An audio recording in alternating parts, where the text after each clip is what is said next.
The Leon Panetta 2018 Lecture Series. 2018, Is the American Dream Alive and Well?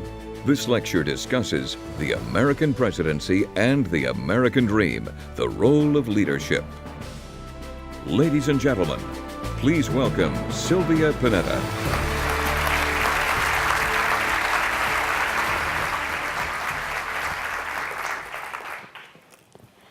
Good evening, everybody. What a treat to see all of you here. What a wonderful turnout. We're very, very pleased that you are here with us and that you will be seeing a wonderful program tonight. This is the third event in this year's Leon Panetta Lecture Series. This season, we've been discussing, as you know, the American dream.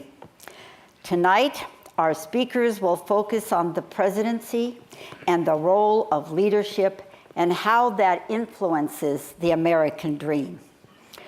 Our greatest presidents were dedicated to giving all Americans the opportunity for a better life. From Franklin Roosevelt's New Deal to Ronald Reagan's shining city on a hill, presidents have struggled to make sure that all Americans have a chance to achieve the American dream. A president's leadership on issues from war to the economy, from education to jobs, from healthcare to conservation and others, determines whether we have the opportunity to succeed. At the same time, we also understand that presidents are human and make mistakes, and we've paid for those mistakes. The strength of the modern presidency is challenged as never before in our history, with deep partisan divide and dysfunction that makes it difficult to govern. The failure of Washington to deal with critical issues facing Americans is what, in part, led to the election of President Trump. He has brought a very different style of leadership to the presidency. He has challenged many of the traditional norms of that office. He's criticized our system of checks and balances and taken executive action to reverse past policies. And he communicates his views to the American people by tweeting. His supporters believe that he's doing exactly what he was elected to do, change Washington. His opponents believe he governs by chaos. Who is right? And how will all of this affect the American dream? The presidency is one of the most powerful institutions in the world, but so is our Constitution, and so is our system of checks and balances. Tonight, we the people have the opportunity to freely debate and discuss all those issues. The freedom to do that in our democratic society gives us the impetus to know that we, as citizens, are responsible for protecting the American dream. Tonight, Leon will discuss these issues with our guests, two who have spent their careers observing the presidency and one who served President Trump as his first chief of staff. Our first guest is one of the most famous political investigative reporters in America. A two-time Pulitzer Prize winner, he is a keen observer of the inner workings of government, of politics, and the role of leadership. He is an associate editor of the Washington Post, where he has worked since 1971. He has shared in 2 Pulitzer Prizes, first for the coverage of the Watergate scandal with Carl Bernstein, and second as the lead reporter for coverage of the 9/11 terrorist attacks. Called the best pure reporter of his generation, perhaps ever, by the Weekly Standard, he has authored or co-authored more national best-selling nonfiction books than any other contemporary American writer. His bestseller, The Price of Politics, was released in 2012. Published in 2015, his most recent book, The Last of the President's Men, provides the last pieces of the complex story of the Nixon administration and its legacy. He received his BA from Yale University, and please welcome Bob Woodward.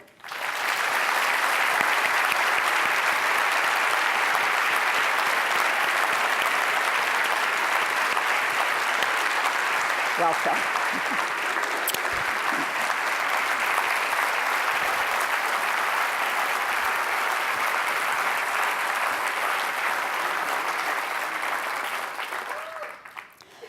Our second guest is also one of the most influential journalists in American history. He has spent 40 years reporting on the inner workings of government and politics and the hidden stories of Washington and its leaders. He began his journalism career at age 16 as a copy boy for the Washington Evening Star, and then became a reporter at 19. In the early 70s, he broke the Watergate story for the Washington Post and was awarded the Pulitzer Prize in recognition. Since then, he has continued to investigate and write about the use and abuse of political, media, financial, cultural, and spiritual power. The author of 5 best-selling books, his recent work is the national bestseller, A Woman in Charge, The Life of Hillary Rodham Clinton, acclaimed as the definitive biography of its subject that was published in 2007. His next book, a memoir of his family's experience in the McCarthy era, is titled Loyalties, a Son's Memoir.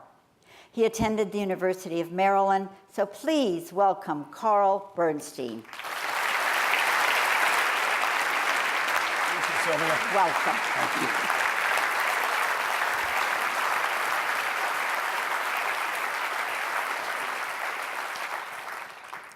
Our final guest is the former White House Chief of Staff to President Trump and the longest-serving chairman of the Republican National Committee in recent history. He worked his way up through the ranks of the Republican Party of Wisconsin as first congressional district chairman, state party treasurer, then first vice chair, and was eventually named state party chairman in 2007. In 2009, he served as general counsel to the Republican National Committee. He assumed the chairmanship of the RNC in 2011 and oversaw a dramatic turnaround of the GOP. He left the RNC as one of the most successful chairmen of either political party in American history. He was named White House Chief of Staff shortly after President Trump's historic 2016 victory and left the administration in the summer of 2017. He has a BA from the University of Wisconsin and a JD from the University of Miami. Please welcome Reince Priebus.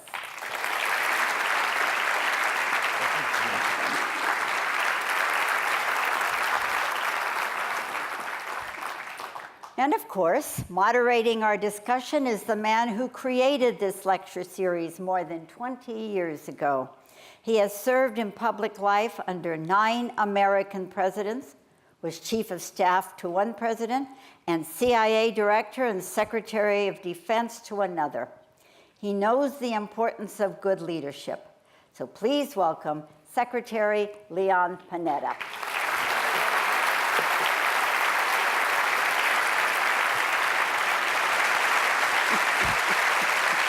Love you.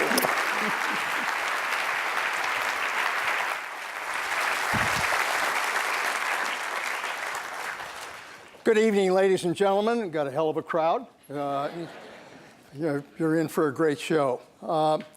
We welcome you to the third forum of the Panetta Lecture Series. Our theme, as you know, is the American Dream Alive and Well. We've talked about, in past forums, about the economy. We've talked about national security. And in our last forum, we'll talk about technology. But tonight, we focus on the presidency. Why?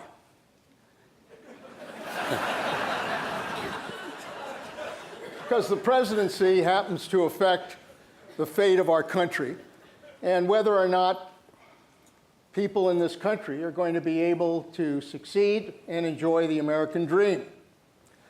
Presidents make the decisions about whether or not we go to war, whether young men and women are put in harm's way. Presidents make the decision about how to deal with economic crisis. Presidents make the decision about whether or not they're going to support security for American citizens. That's how Social Security came into existence, and Medicare. Funds for education, housing issues, issues related to jobs, a highway program to develop those jobs. All of that is impacted by the presidency. At the same time, presidents are human, and they make mistakes. And we paid the price for those mistakes. And so it's important for us this evening to look at what are the qualities of the president who succeeds, who's good for the country. What about those that are not so good? What about our system of checks and balances? Can it deal with checking the power of the presidency? These and so many other questions we will discuss tonight with this very distinguished panel. And let me begin with the panel with a question that I think is important to kind of establish a baseline on the presidency. Putting President Trump aside for the moment, we've all either observed presidents, talked to presidents, or, as Reince and I did, we were chiefs of staff to the president. I want you to comment on, in your lifetime, who was the best president and who was the worst, and why? Bob?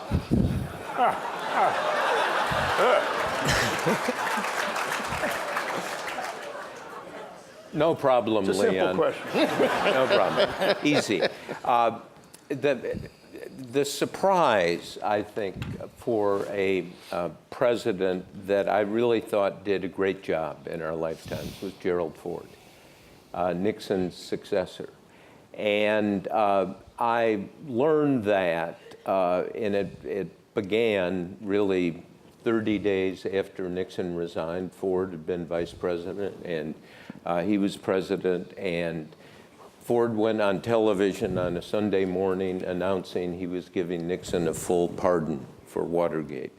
And I really think Ford hoped he could go on early on that Sunday morning and no one would notice. But it was widely noticed, but not by me. I was asleep. And Carl called me, and Carl truly has the ability to say what occurred in the fewest words with the most drama. And so, have you heard? No, I was asleep. He said, well, the son of a bitch pardoned the son of a bitch.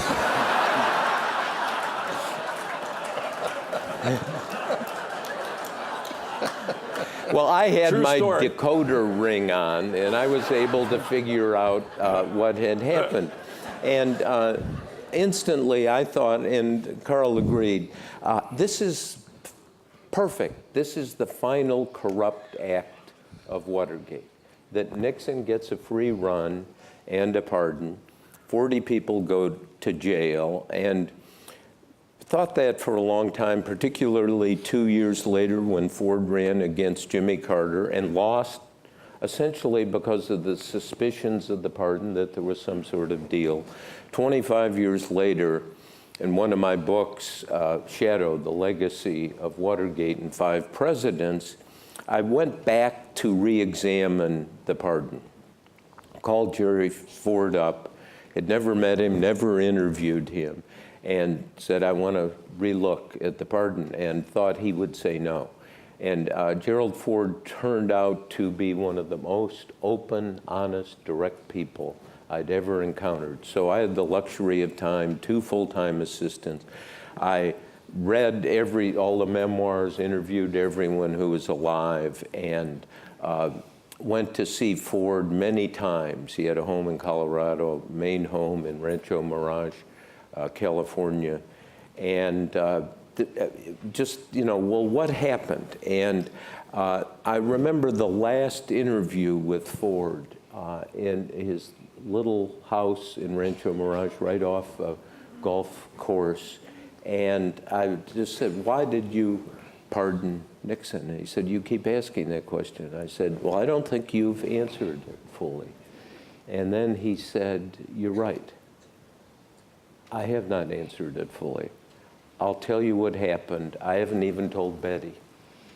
And so he goes through, and he said, let me take you to the moment.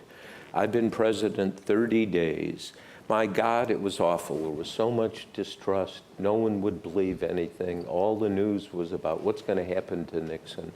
The Soviet Union, the Cold War was on, the economy was in trouble. The special prosecutor had sent him a letter saying, Nixon is a private citizen, is going to be investigated because of the tapes, no doubt indicted, convicted, will maybe go to jail. So Ford said, so we're going to have 2 or 3 more years of Watergate. And I will never forget him saying, I needed my own presidency.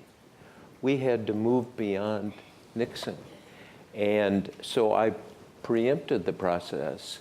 And then Al Haig came to me and offered a deal a week before. Al Haig being the chief of staff. Staff for Nixon. And he said, I rejected that deal because it would have been corrupt. And because Haig said, okay, you guarantee you'll pardon Nixon, and he will resign, you get the presidency. And Ford said, look, I knew I was going to be president anyways. Anybody offer a deal, you get to be president. I know that's coming anyway. And I'm supposed to pardon Nixon? And he said, I rejected that. That was corrupt. And I said, but you did pardon Nixon. And he said, but here's why. Because of this situation for the country I had to think about. I was in charge. I had to, this is a job of stewardship. And I realized that this idea, he needed his own president. Country had to move on. He could do one thing. And so he said, this is how I assess the national interest. And he did it. And so in the book, I said, actually, instead of this being corrupt, it was gutsy. And they awarded him the Kennedy Prize, Profiles in Courage, from JFK's book. And I remember watching that. And I mean, my God, here I was sure Ford had done the most corrupt thing in the world. And then it, under examination, neutrally, 25 years later, what looks corrupt turns out to be courage. Yeah, interesting. And I mean, what a humiliating, humbling experience to be so sure. And so we sit now and we talk about your former boss, Trump, and everyone's sure where this is going and what it means and so forth. And as a reporter, I look at this and I say, we do not know. So, Right. like Mr. Secretary here, most of my family isn't from the United States. So if you ever wonder, how did I get a name like Reince Priebus? Like, who names their kids Reince? It's what happens when a Greek and a German get married. It's like a cultural disaster. If you've ever seen my big fat Greek wedding, that's my life. So the fighting starts at 7 in the morning and it ends, at midnight, and everyone's in everyone's business. So, but my upbringing, like all of our upbringing, is a huge part of our life. And so the person I looked up to the most in my life, and the person that I would follow around the house everywhere and everything he said, was when my papu, my grandfather from Greece, would come to Wisconsin. And it wasn't like, when our relatives come for a long weekend. When the Greeks come, it's a couple months. And they're living there. But I remember taking the letter P off the shelf from the World Books. Remember those? And he'd sit there all day and read these world books, and I would sit next to him. Now, he had a little Johnny Walker next to him while he was reading. But he'd read the letter, he'd read for presidents from the letter P. And it didn't matter who he was talking about. It could be FDR, it could be Kennedy, it could be, Andrew Jackson, Jimmy Carter. Every single one of these guys was great. Oh, he was great. Reagan was the best. And what I took from that is that the person I looked up to the most in my life loved everything about this country, but he wasn't from here. Every little crumb about what I love is what you have and I don't. And so I haven't sat through, no offense, as many American presidents as you all have, but Got the advantage of being young. yes. So somebody asked us once, what was Calvin Coolidge like? Right. I was thinking more Abraham Lincoln. But, all right. But when I look at presidents, and the former chief of staff gave me a reprieve because he took President Trump off the table, I look at who's inspiring this country. And I look at Ronald Reagan and the feeling that he gave Americans across this country, Republicans, Democrats, not all, but a lot of people inspired by the American dream about something bigger and beyond legislation, but how we feel as Americans and making people proud again. I think that was Ronald Reagan. I don't remember a lot about Jimmy Carter other than what I read, and obviously I would put him more at the bottom of the list from the folks I grew up in. He seems like a good man, but Ronald Reagan captures the upbringing of a person that lived in the place that I lived and was looking for something to be inspired by, and that's really what got me involved in politics. So we've got Ford and Nixon. You didn't mention it, but I assume Nixon was at the bottom. You got something right tonight. All right, we've got Reagan and Carter. Carl, it's up to you. Well, again, Nixon is at the bottom because he was a criminal president. He was a criminal president from the day he took office until the day he left. And he's unique in our history in that regard. And what your question goes to really is a commitment by the President of the United States to the common good, to the national interest. And so the first president I covered was Kennedy.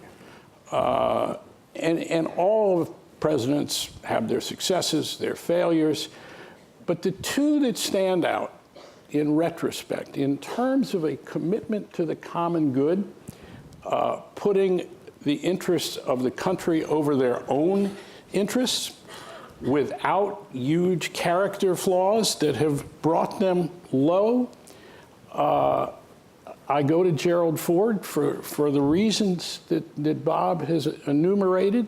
He did that pardon knowing it would probably cost him the presidency when he ran for re-election. He was willing to put the national interest above his own interest, and being re-elected to the presidency, knowing he probably would lose as a result of this. But also, I think we have to look at Barack Obama.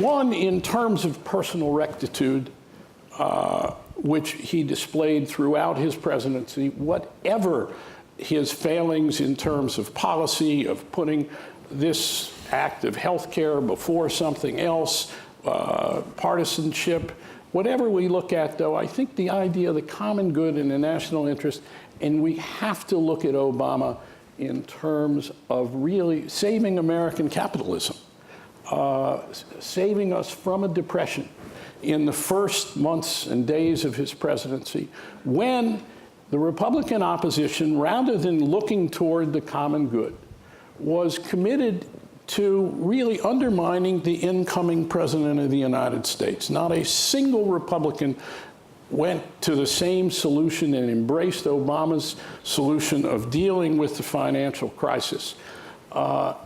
Obama was advised by Republicans who he inherited from the previous administration, but those acts You might disagree with the bailout, the size of the bailout, what one company was given, that this bank should have been put into receivership, or maybe it shouldn't, but he really saved our system and probably saved the world from a real depression that would have been ongoing.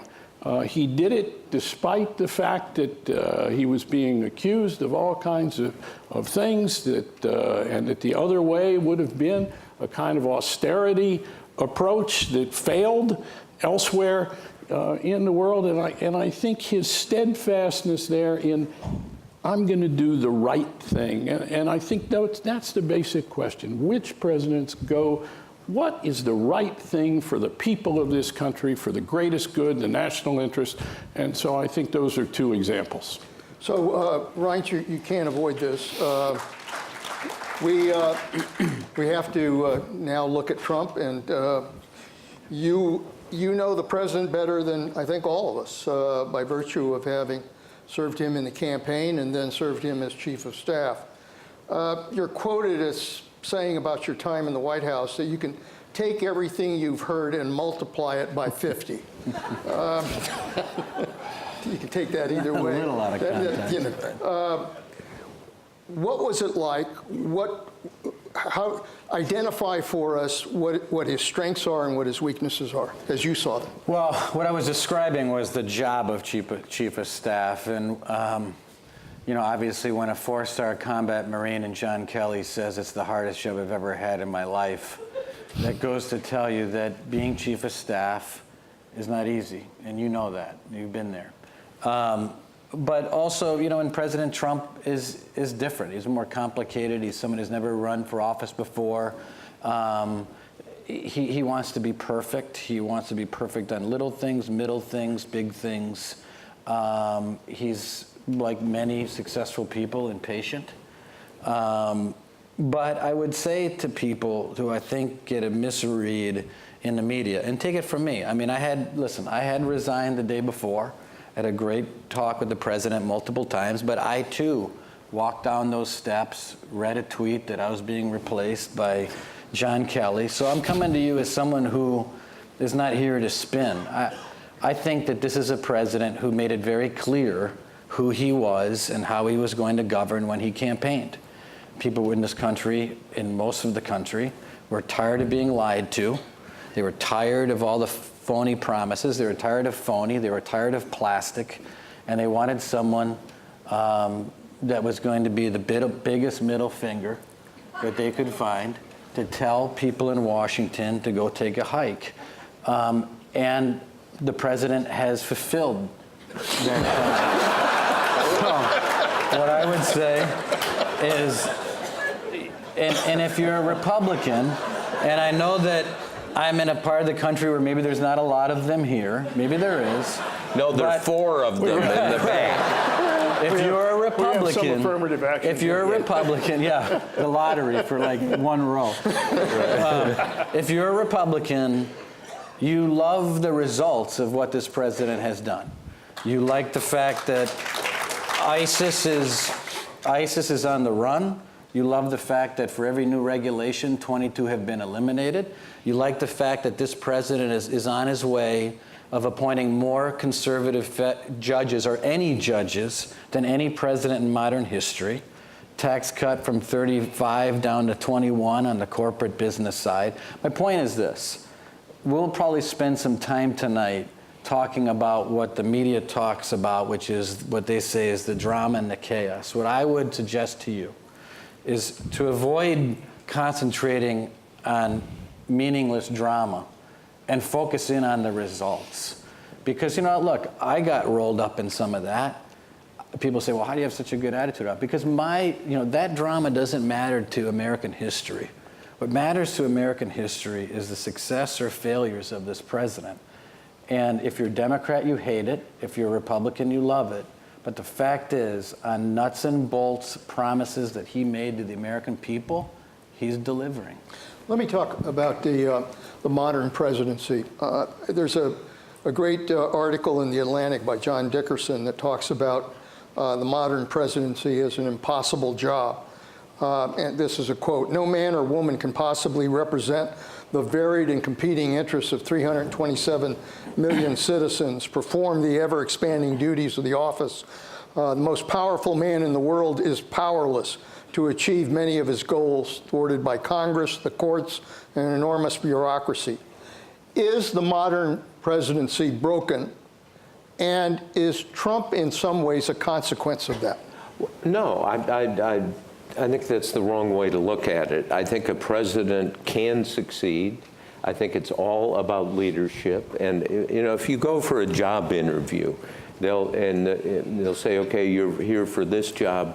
What's the definition of the job? Well, what's the definition of the job of president? And having thought about it through 8 presidents, now working on a book on Trump,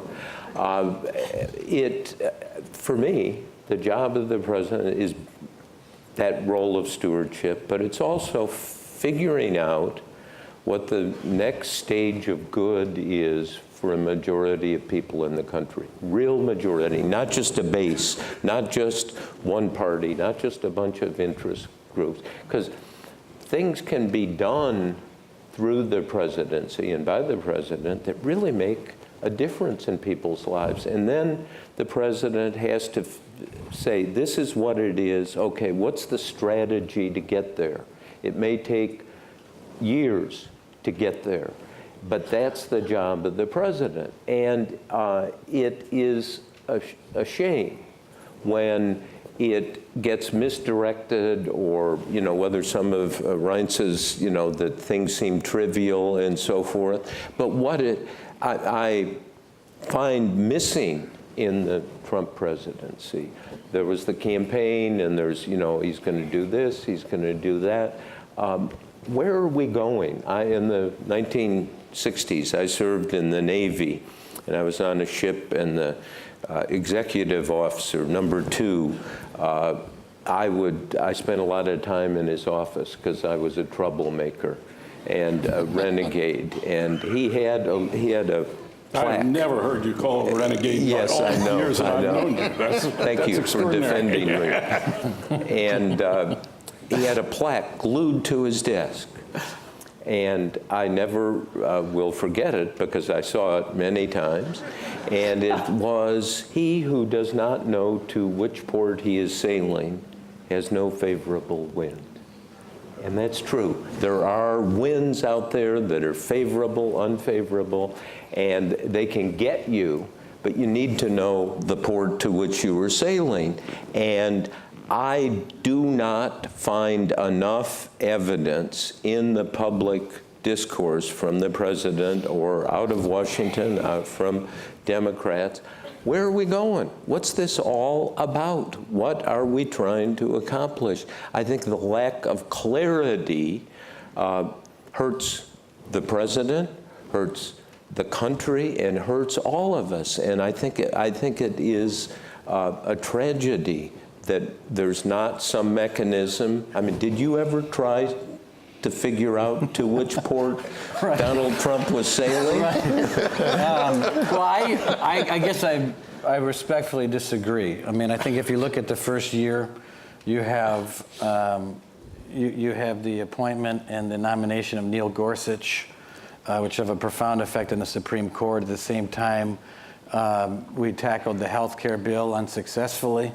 And then we moved into tax reform, eventually passing the first tax reform since 1986, and obviously moving into matters related to North Korea, ISIS, Syria. I think that there is clarity, but you know, look. I'm sorry, but matters involving North Korea, there was all this, you know, fire and fury. We have Trump saying he has a big nuclear button, and now it turned out that the critics have the. I'm not going to say for sure, but the critics have to be. They're on the short end of that stick, and the fact is, many people who are used to the conventional method of Washington decision-making, and people like me too, are people that were uncomfortable with how the president approached North Korea. But like so many issues, that he pushes back on immediately right off the bat, whether it be trade, whether it be Afghanistan, whether it be Syria. On North Korea, he pushed in and put all his chips on the table. People all cried about it. They said, this is crazy. I'm writing and about it turns out that unlike all the predecessors before Trump, here we are potentially on the verge of something dramatic and world-changing when it comes to North Korea. So, look, I'll take this agenda for another 2.5 years and run on it in 2020. Right. So you and I talked about this earlier, and I think there's a lot of truth to it. This president operates with chaos in taking these kind of steps that he takes. But then I think he uses the chaos as leverage. Is that? That's 100% right. What President Trump made it very clear in The Art of the Deal when he talked about his style of management.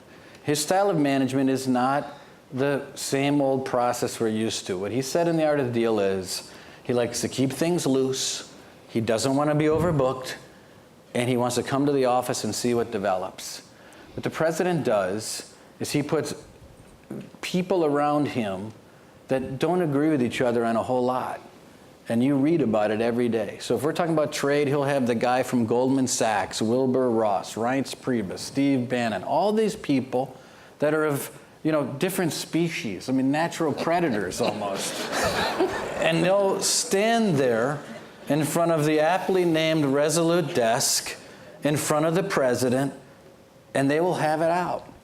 And the president, like a law school professor, will sit back and watch. And the press will talk about the fact that this guy said that Reince was this, and this one was over here, and he's thrown out of the office, and these people were arguing, and I'll have the camera in the Oval Office with people screaming at each other. But the president then uses that information and makes a decision. So what I would challenge people who don't even like the president, focus on the results and forget about the process, because it's a different process. But in the process, I'm sorry, about North Korea, okay. I thought last year we were on the verge of war. And part of that came from what the president said. The guy was launching a missile every 2.5 hours. Yes. Over Japan. Exactly. But now we're on the peace track. Okay. And, here's the problem. You guys want to have it both ways. You don't want North Korea to make provocative moves. You want the president to be a leader, but then he is a leader, and then we get to a place where now North Korea and South Korea are shaking hands and hugging, and now we're critical of the president because he almost brought us to war. I'm just saying, where's the port? Hang on a second. Can I try something? Carl, answer the question. Something disturbs me about this discussion. And first of all, let me say this. Donald Trump, A, is the legitimate president of the United States, period. End of paragraph. Second of all, he had a much better reading of the country than his Democratic opponent did. He read the country brilliantly and ran a campaign with a kind of brilliance that was sui generis, unlike anything that we've ever seen. And through his own kind of smarts, he won the presidency, and I think we need to accept that. Thirdly, that the consistent hallmark of Donald Trump in public life and of his presidency is lying. And it's that we've never had a president of the United States who has lied with the kind of consistency, with it being a basic methodology of his approach to the American people, of his approach to governance, and it is essential to who he is. From every evidence we have, I'm not talking about being an opinionated editorial writer here. It is demonstrable repertorial fact that we are looking at a body of lies told by the President of the United States with a kind of regularity that is so troublesome that everybody, Republican, Democrat, whether they agree with the results or not, needs to be concerned about, because we need real leadership. That includes a degree of moral leadership, a degree of ethical leadership. And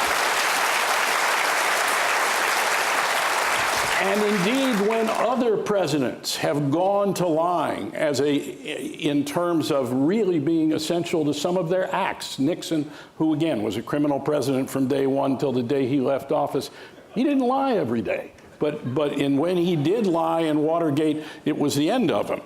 But nonetheless, this is something new in the history of the presidency, and it's something I believe that has to be part of our discussion here, both in terms of journalism, in terms of the office, in terms of the president. I think Leon's going to take that one. I think I just want to say one thing, though. Yeah, I mean, on the issues that he promised to the American people, I feel like he's fulfilling these promises. He said he was going to knock the hell out of ISIS, and he is. He said he's going to take his justices and his judges from a list of these conservative judges, and he is. He said he's going to pass tax reform, and he did. I mean, I think the president is a litigator. I do think he takes the facts from a scenario and uses those facts to his advantage. I do think that, but all right, let me move. Okay, There's a lot I think you're all hissing and booing over immaterial garbage. Exactly what it is. Leon, I'm sorry. Enjoy your tax cuts in Monterey. Let me move on. The bully pulpit. Presidents in the past have used speeches, have used fireside chats, have used Oval Office addresses in order to speak to the American people. These are usually prepared, they're well coordinated, they're talking points. This is a president who used tweeting. We are in the era of social media, and you know he basically wants to communicate the way he wants to communicate. Is this what future presidents are going to be doing in order to communicate with the American people? Carl? I have no idea. I think the use of unconventional media, it's probably very likely that presidents will continue to do that. I am one who, particularly as a reporter, am really grateful that Trump tweets with the frequency that he does. But I also think that the tweets are Trump at his most truthful. That we see in the tweets where his mind really is. And if you go back and you sort through the tweets, it really is a roadmap of the president's mind. It tells us a lot about what concerns him, about where his abilities lie and don't lie. And I think it's the best indication that we have of how to judge him as a person, as a president, and where he's going, who he believes in, what he's contemptuous of. And we're lucky that that is his method of communicating, because otherwise we'd know damn near nothing. Okay, but there are contradictions in the tweets. I've lined them all up. It will be one way, this way.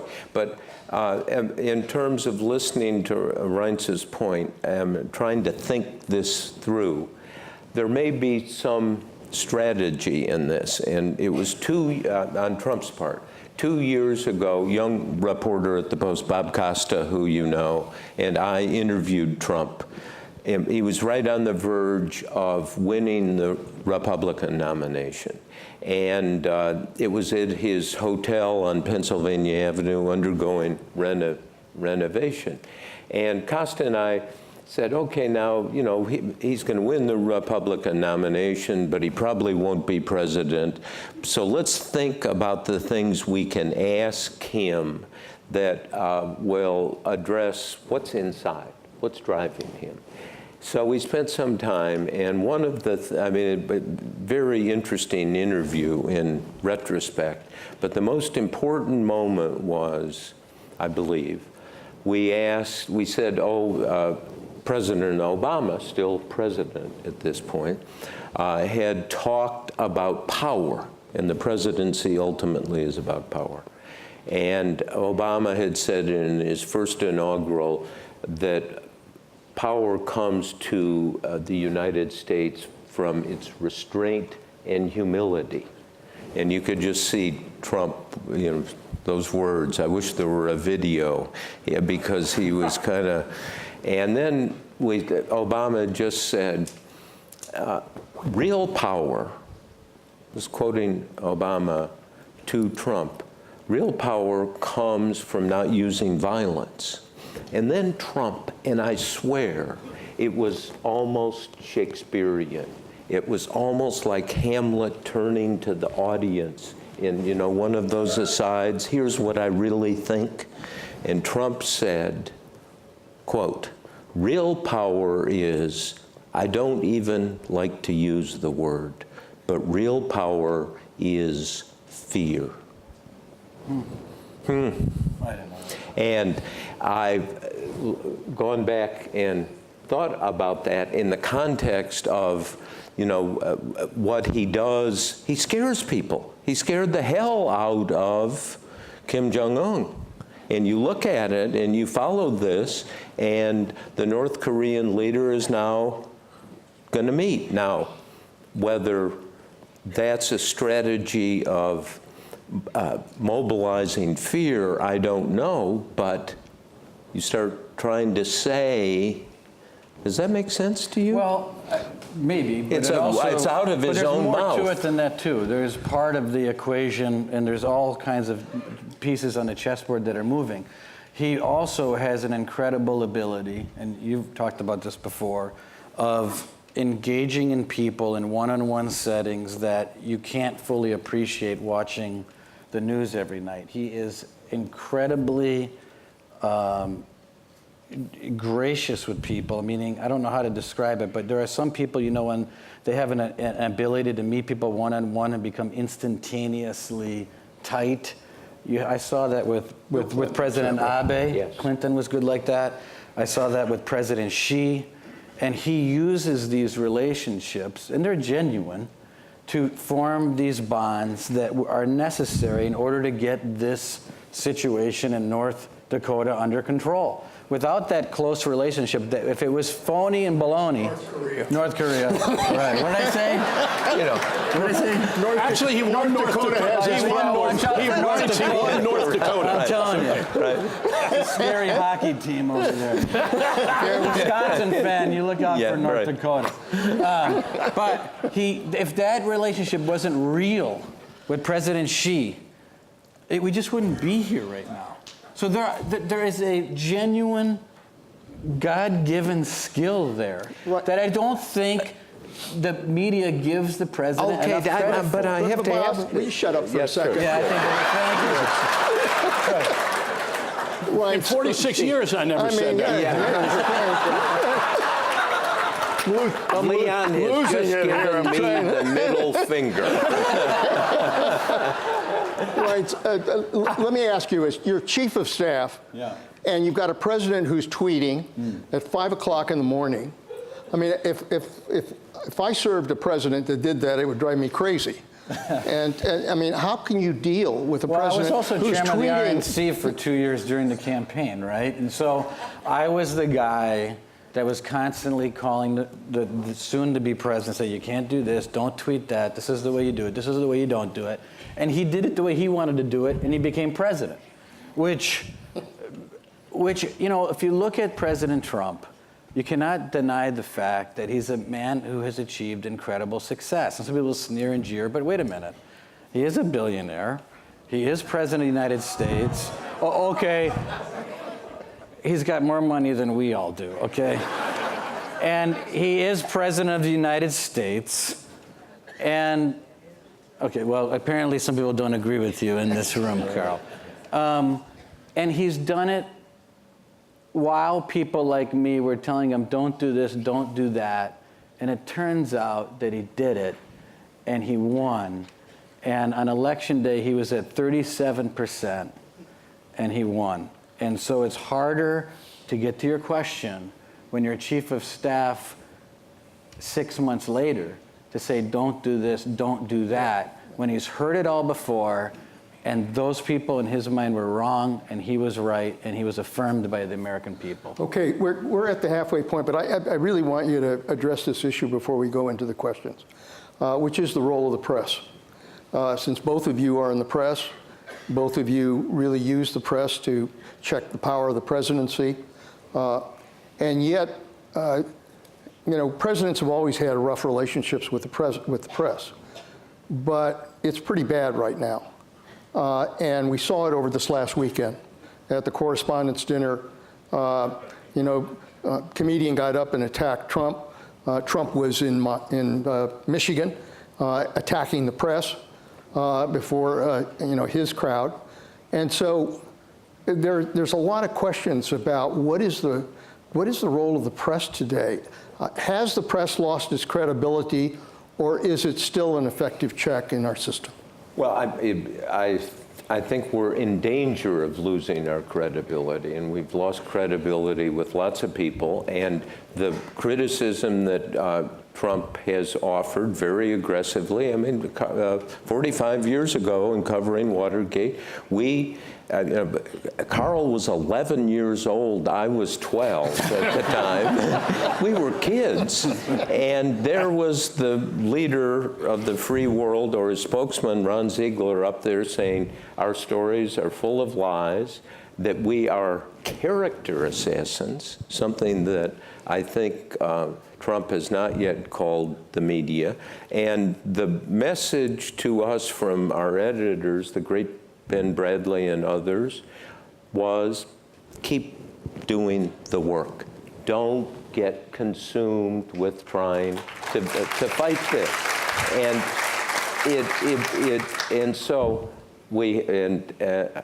I look at some of the coverage. I think the coverage by the New York Times and the Post and the Wall Street Journal, you aggregate it.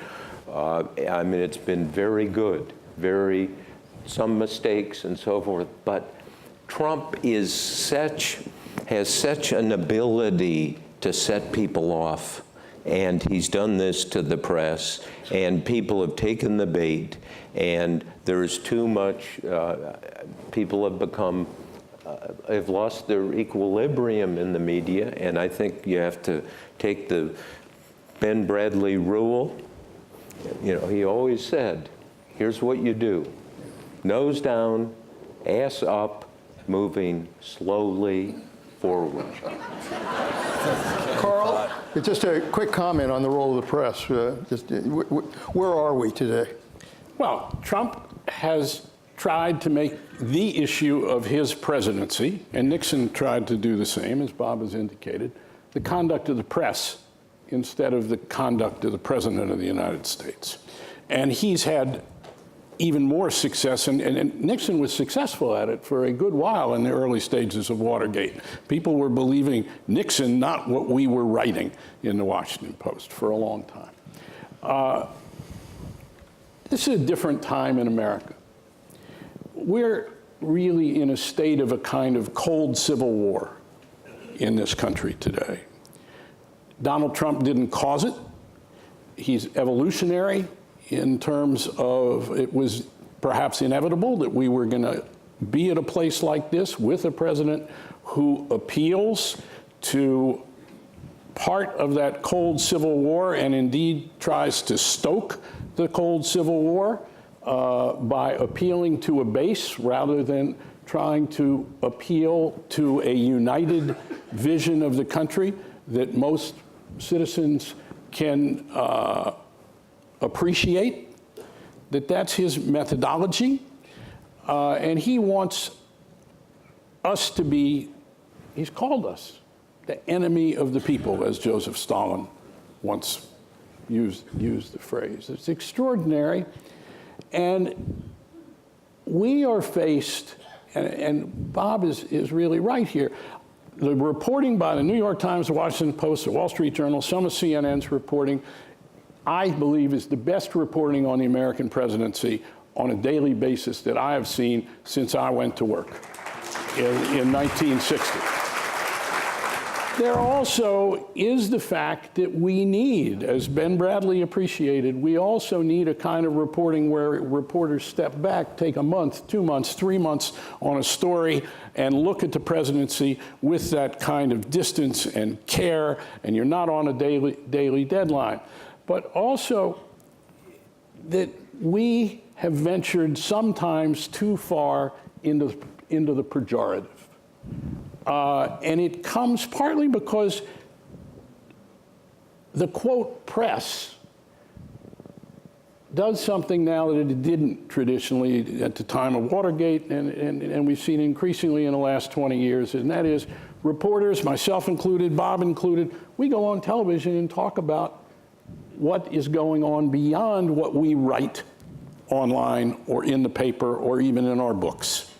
That's something new. And in the process of that, I think we've invited some trouble for ourselves by being sometimes too pejorative, but it's particularly difficult, and this is not an excuse, because there is so much lying by this President of the United States. So much of what the press has been doing is to repertorially point out those lies, those untruths, to parse what the president, and it didn't start, incidentally, with this president, but to parse what is truthful, what is not. And in the process of that, I think, has conveyed a kind of self-righteousness that has led toward some undermining of our credibility and has been perhaps interpreted as, or mistakenly interpreted, or not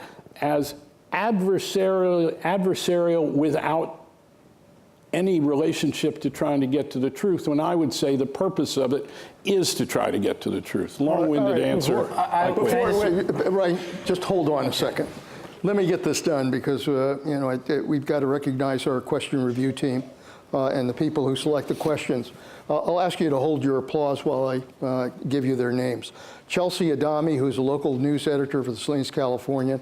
Fran Gaver, who's our veteran question review team member. David Kellogg, managing editor of the Monterey Herald. And Doug McKnight, who's a reporter of KAZU Radio. If you would thank them for the work that they do.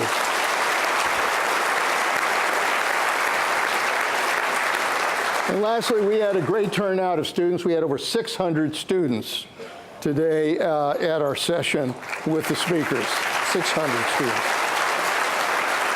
And some great questions. It was a wonderful turnout. We could not do it without your support. So Sylvia, I, and the PANETTA Institute Board of Directors are very grateful for the sponsorship that allows these students, high schools, colleges, universities, military installations from throughout the Central Coast to be able to participate. So please thank those sponsors.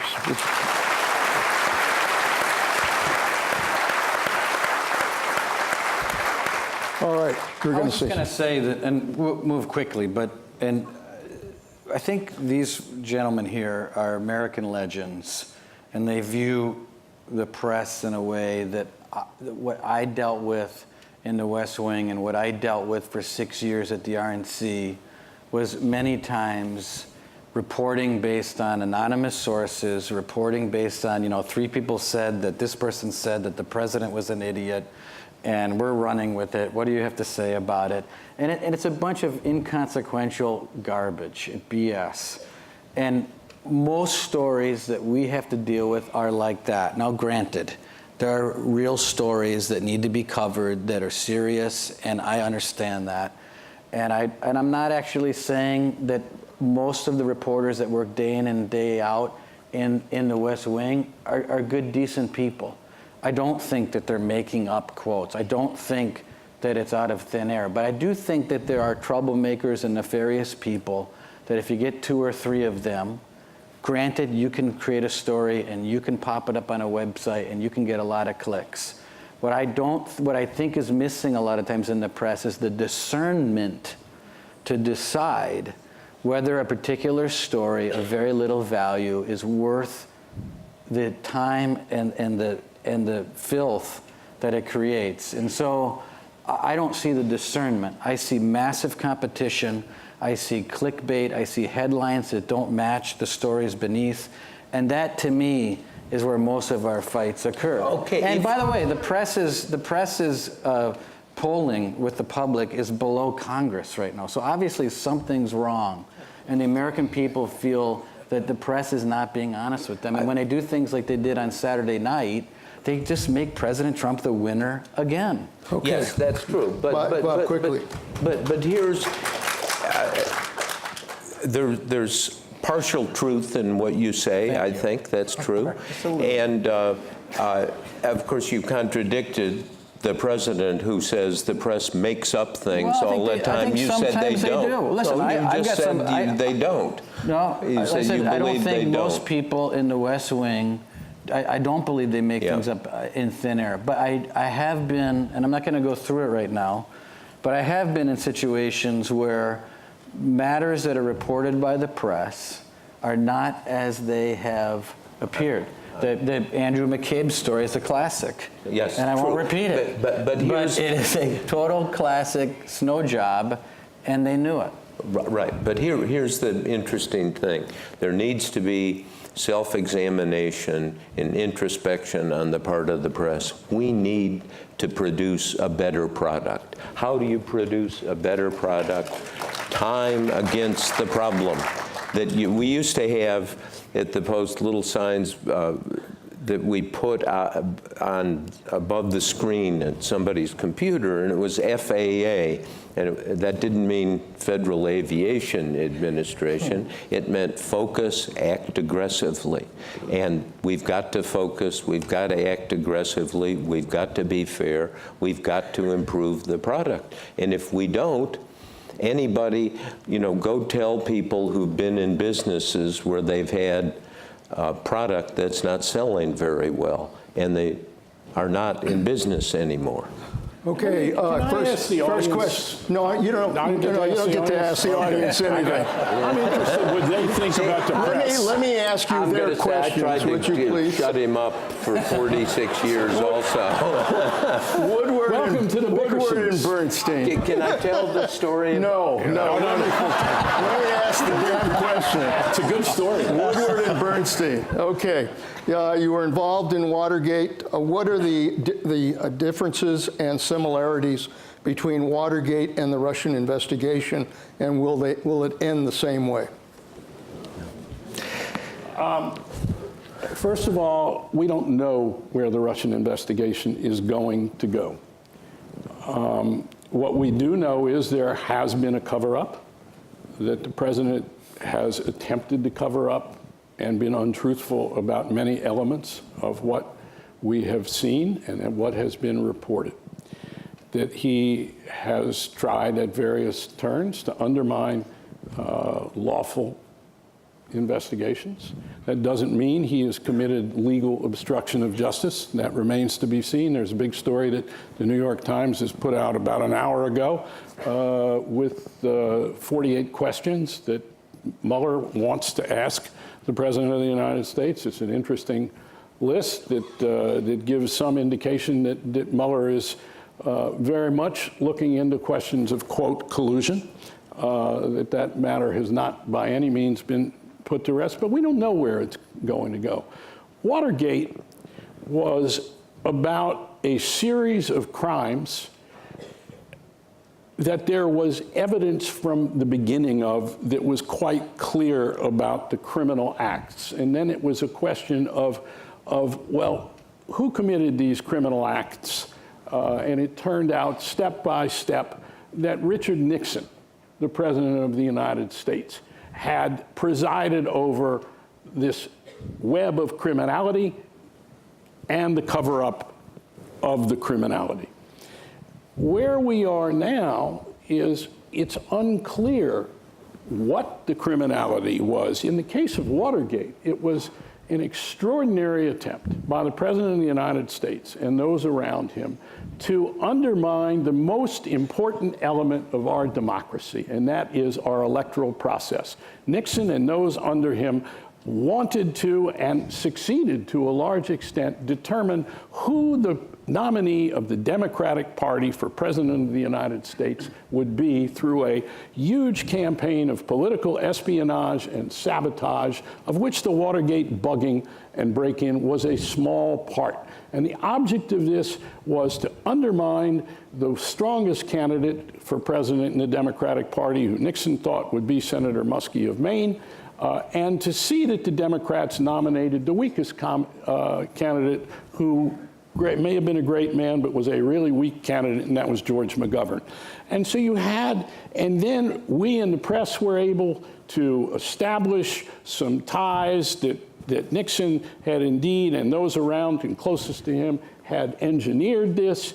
You then had a real investigation by a 77-0 vote of the Senate of the United States, a bipartisan investigation of the campaign activities of the President of the United States was undertaken. You couldn't get a 77-0 vote of the Senate for anything today, nor could you have a legitimate bipartisan investigation as we have seen. That is one of the big differences. And one of the other big differences between Watergate and what we are witnessing now is the response of the Republican Party.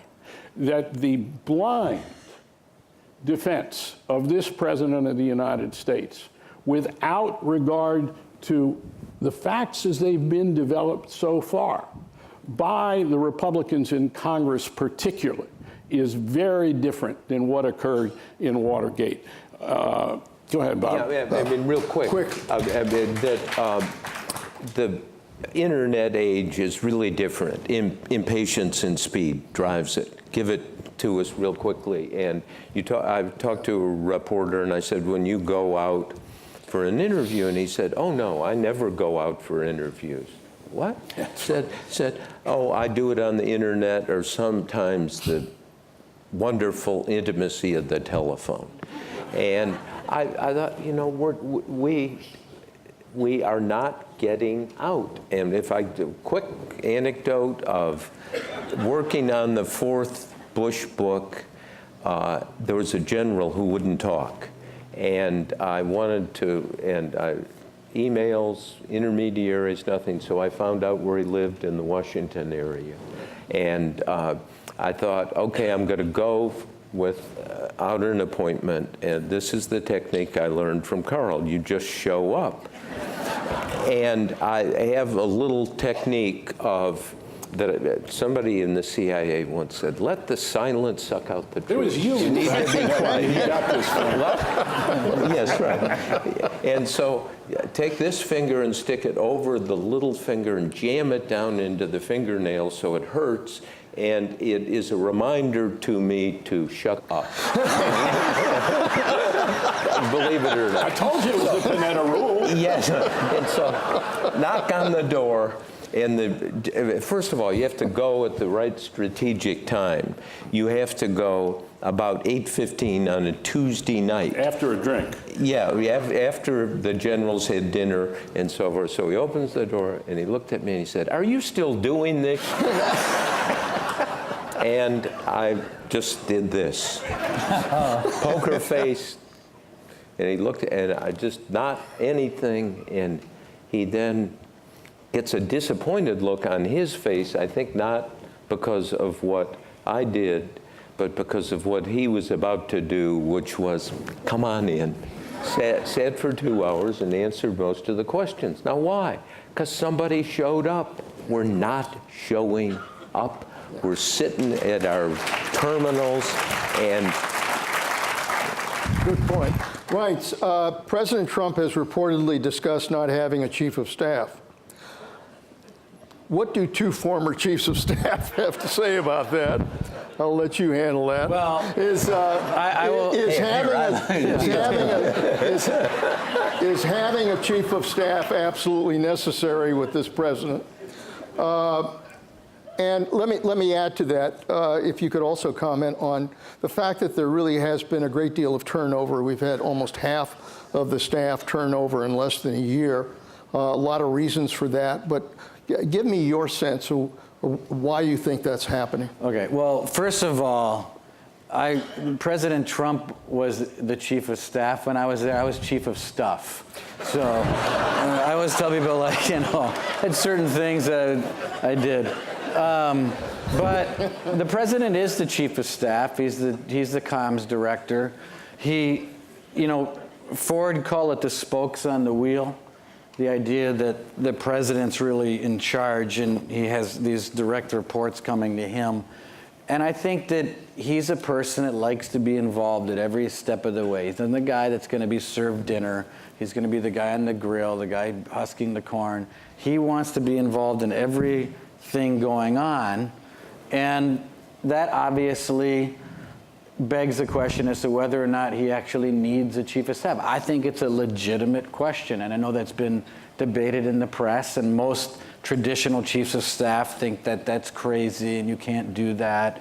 But the reality is, he's a person, getting to your second question, that governs by, like I said before, and I won't repeat it all, but he governs by allowing people that agree with each other on very little to get in front of him and argue it out with the best A game that they can possibly have, which then also causes some of the articles that you read about and some of the things that obviously I had to deal with, including, as I said earlier, walking off that plane and reading a tweet and heading back to the West Wing. So I think that kind of drama is sort of part of the decision-making process that he uses. Traditional people don't like it. But I think, again, looking at the results, that is the process. That will always be the process. It's not going to change.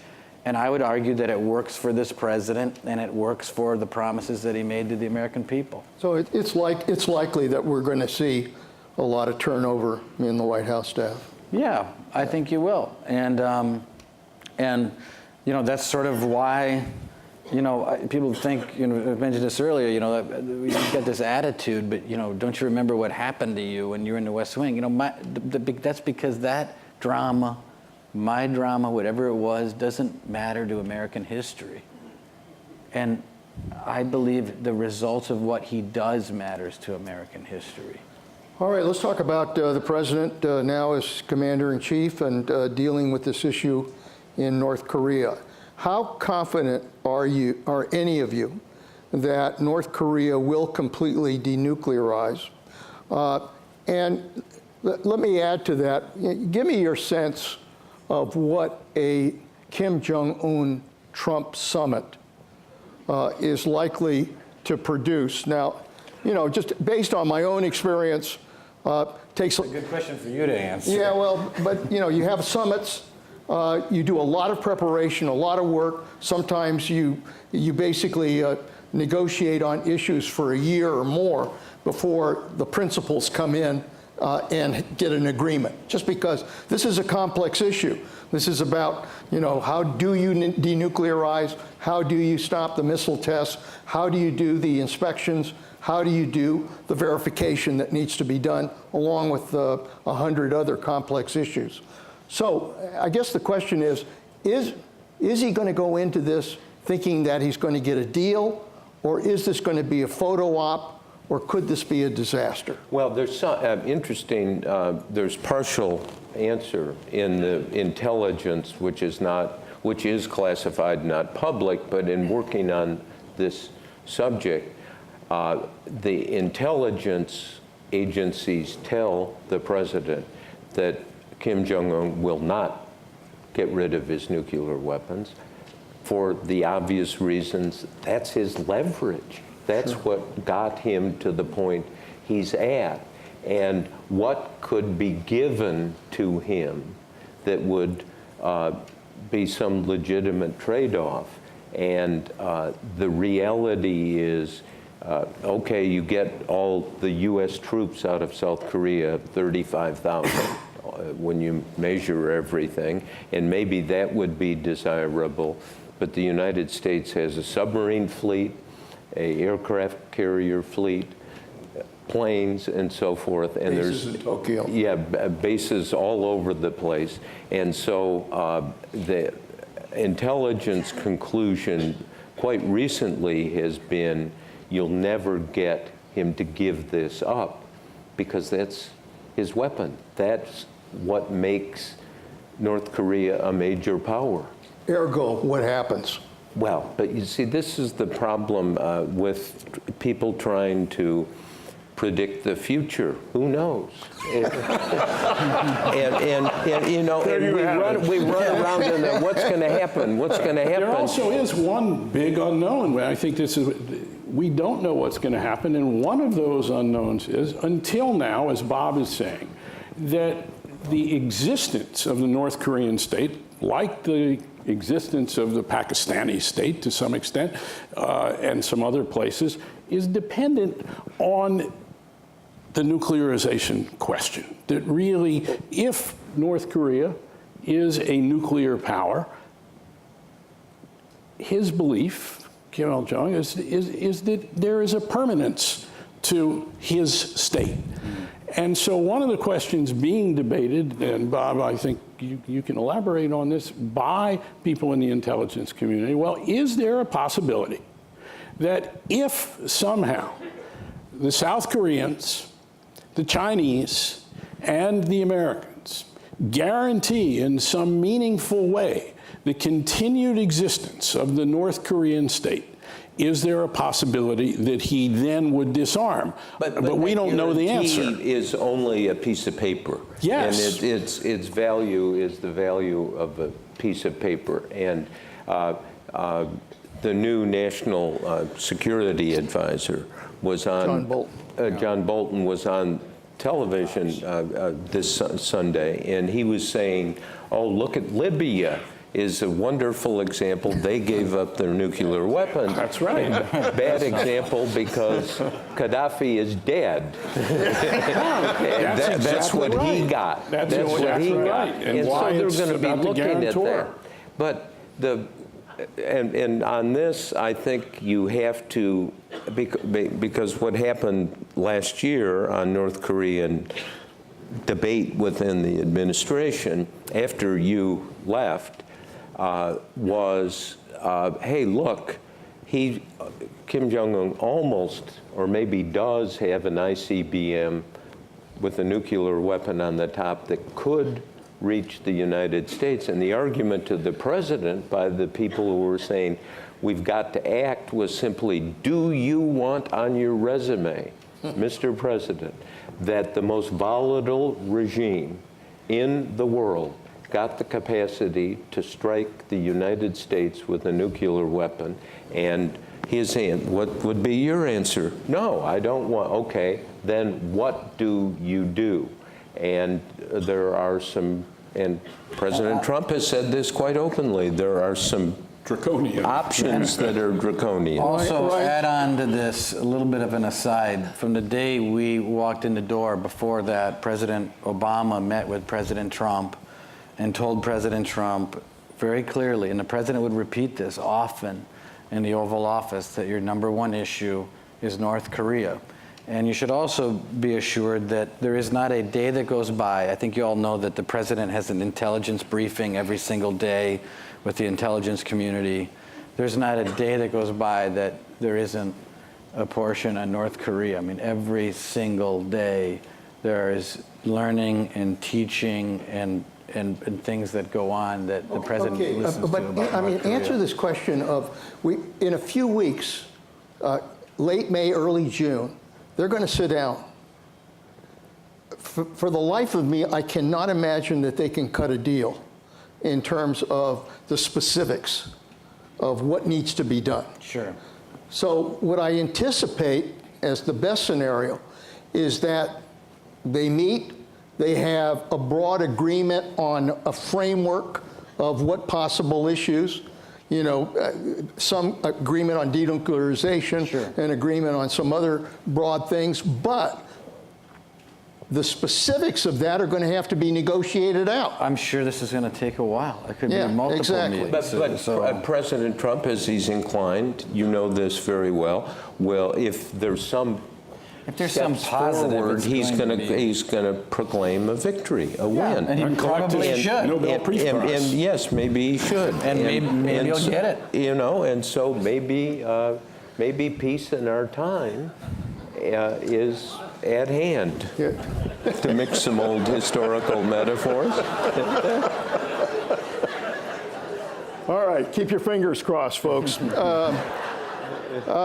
Reince Priebus, What facets of the Republican political philosophy are important to you, and hasn't the Republican Party's principles changed with Trump?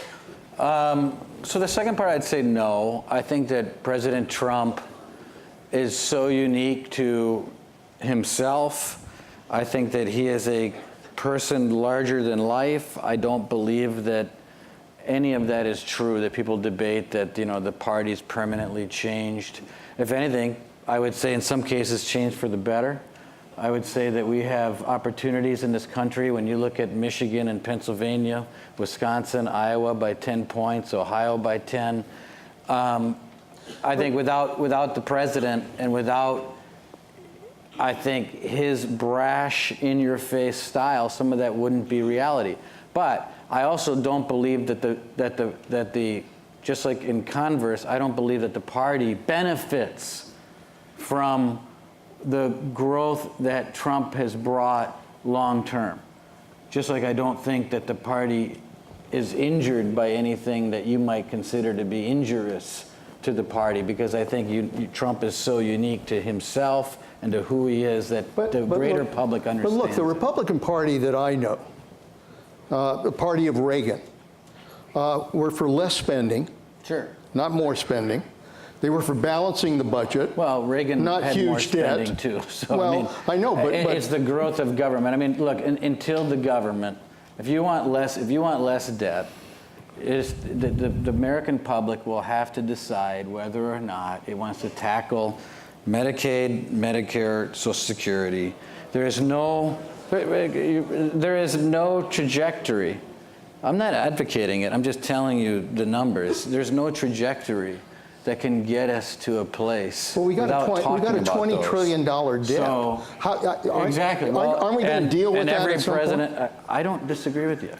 But you know, when I think about the party, and I think about opportunity, I think about freedom, and I think about the choices that we have in this country, obviously, every president's going to have their own stamp and their own style of what that means. But I don't believe the platform, I don't believe the core principles have changed at all.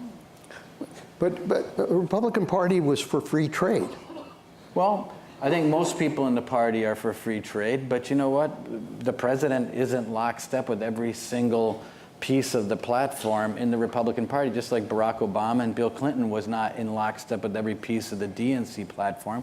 And I think that's what made the president more competitive. Look, you guys know, we had 16 people running for president. And you know, I'm a pretty traditional Republican. I'm who people call the establishment. But I don't believe that any one of the other 16 would have actually beaten Hillary Clinton.